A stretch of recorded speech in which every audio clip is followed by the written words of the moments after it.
Hey everybody, welcome to the Quick Talk podcast. This is my second edition of the Quick Talk Raw podcast. So this is a little different spin on what I've typically been doing.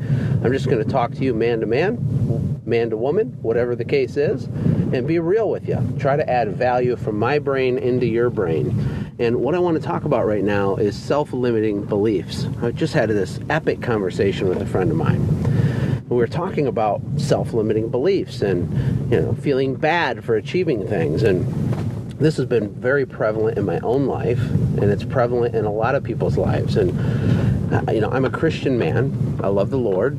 Some of you think that's crazy and that, we were just spawned out of a pile of goo or something. Now, I don't believe that. I believe we were created by a creator on purpose for a purpose, right? So how do I reconcile that with trying to achieve massive things in business? How do I reconcile that with trying to conquer stuff in my business, right? So here's the deal.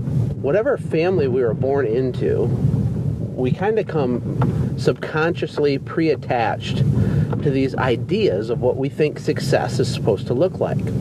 And when you start a new business or you're running your current business, what happens is we bump our head into these invisible ceilings. We bump our head into these glass walls, right? And as we start to achieve a little bit of success, things can feel weird. And a lot of people, including myself at times, we do what's called self-sabotage. So it's like things are starting to work and you're starting to achieve your goals, and it almost makes you feel uncomfortable. It almost makes you feel like, oh my gosh, like I'm not allowed to go past this level. I've reached my maximum level. And what happens on a subconscious level is people, they break down. They start pushing. They stop pushing. They stop doing the little things. They get complacent. And I don't think a lot of us realize we're even doing it. So you have people out there. I have a friend. I'll tell you a personal story here. There's a guy that really liked my wife when we were young. We were teenagers, graduated high school, and this guy lived in the apartment above my in-laws' house. And he's a good guy, super smart guy. And he liked my wife, Ashley. But Ashley, she was sold out to me for whatever reason. I had her all in on Josh, right? And so me and him never really clicked, There's a little bit of tension there because, I had the girl and he wanted the girl. Well, this guy, today he's worth about $100 million. He's got a private jet. He's got Ferraris and Maseratis, and he's built a financial empire. The guy's crushing it. And, I don't talk to him personally almost at all. But I know people that still are connected with him. And the thing is like, whatever the thought in your brain is of whatever you're worth so much more than you think you are. This guy came from a family of poverty, came from a hard life, and he was able to just smash through every self-limiting belief that he could all the way up to making humongous amounts of money. And then life is not about money, but life is about conquering stuff. And maybe that means building $1 million business for you. Maybe it means building a $200,000 business for you. I don't know. There's no wrong answer. But the point is we have to knock off the self-limiting beliefs in our lives. We have to identify them. We have to call them out, and we have to execute them. We have to get aggressive in knocking them out. One of the best ways you can do that is through self-analysis. It's through being honest with yourself. It's through examining your own thought life, your own behavior. How do you speak to yourself when things are going well? How do you speak to yourself when things are going bad, right? The way that we speak to ourselves on a subconscious level and a conscious level, the way we value our own time and our own value to the world, like the way that we value our ability to create change in the world, a lot of that stuff is kind of hard-coded into us at a young age and we don't realize it. So I just want to encourage you guys to push, to go. One of the phrases I like is to leave the cave, club something, and drag it home. And there's a reason that men love movies like Braveheart. It's like we watch these movies, and the epic hero, he does all this epic stuff, and he lays down his life for his nation and for his woman, and at the end of the movie, it's like horrific, right? He dies. And even as he's dying, he's unwavering in his position, right? And I think that's amazing. And there's a reason that we are attracted to stories like that. It's because we really secretly want that type of story in our own life. Deep down, we want to live an epic life. Most people want to, and I'm a believer also that the reason that men are so obsessed with sports, and I was one of them for a lot of years, is because we want to live vicariously through someone else's success.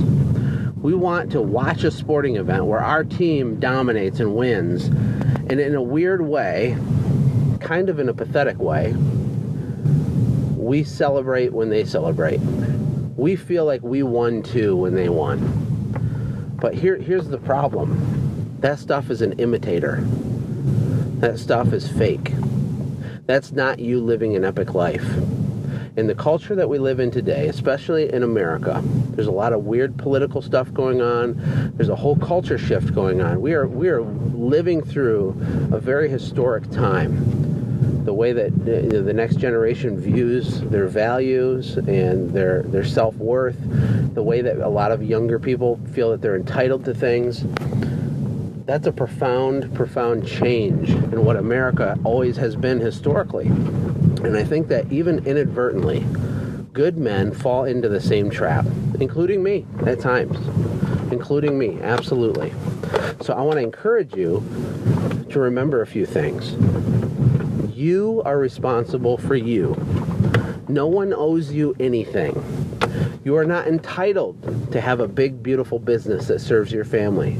You're not entitled to have a certain amount of personal income. You're not entitled to live a life that's free of adversity and nothing ever comes against you. You're not owed that. The universe owes you nothing. So when we accept that, only then can we really take action and move forward and make changes in our life and in our business to get the desired result. And if you're struggling with that, hopefully this resonates with you, because it's a very real thing. It's a very, very real thing. And, I don't want to go down the cheesy road of being overly dramatic, but I'm telling you, I work with a lot of business owners, and a lot of people have this problem. They get stuck. Their business goes flat. Their marriage goes flat. The relationship with their kids go flat. We all hit walls. We all hit dips. And we can come out of it, but we have to leave the cave, club something, and drag it home. We have to take responsibility. And regardless if you're a Christian or not, I'm going to leave you with the story of King David. King David is a historical figure. He really existed. He did all kinds of stuff, and he was the king of Israel a really long time ago. When he was a teenager, he conquered a Philistine warrior named Goliath in front of thousands of adult warriors. He, as a teenager, walked out in the middle of the battlefield while everyone was so scared they were peeing their pants. They couldn't deal with this guy, right? The giant Goliath. And this teenager walks out, and he slays Goliath in front of the entire nation. And he doesn't stop there. He kills Goliath's brothers as well. Then he doesn't stop there. He chopped off Goliath's head with his own sword. Then he became the king of Israel, and from there conquered nations.